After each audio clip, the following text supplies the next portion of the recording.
राजकारण्याने बोलण्यापेक्षा सर्व समाजाच्या नेत्यांना बोलवावं, सर्व मान्य तोडगा काढावा, शिवसेनेचा त्याला पाठिंबा आहे। आणि जे आंदोलक आले होते माझी भूमिका काय विचारायला, त्यांना सुद्धा मी हेच सांगितलेलं आहे की तुम्हाला एकमेकात लढवून आपल्या राजकीय पोळ्या भाजण्याचं स्वप्न जे काही लोक बघतायत, मग त्याच्यात भाजपा असेल किंवा अन्य कोणी असेल, हे स्वप्न साकार होऊ देऊ नका।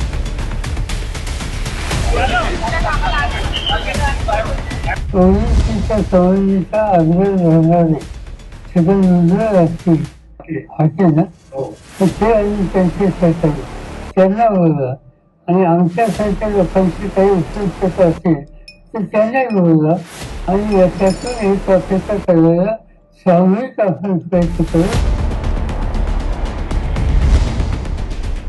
माननीय मुख्यमंत्र्यांनी सर्वपक्षीय बैठक बोलवली होती। ऐनवेळी 6 वाजता विरोधी पक्षाने म्हणजेच महाविकास आघाडीने या बैठकीवर बहिष्कार टाकला। मराठा समाजाच्या प्रश्नावर बोलायला त्यांना वेळ नाही।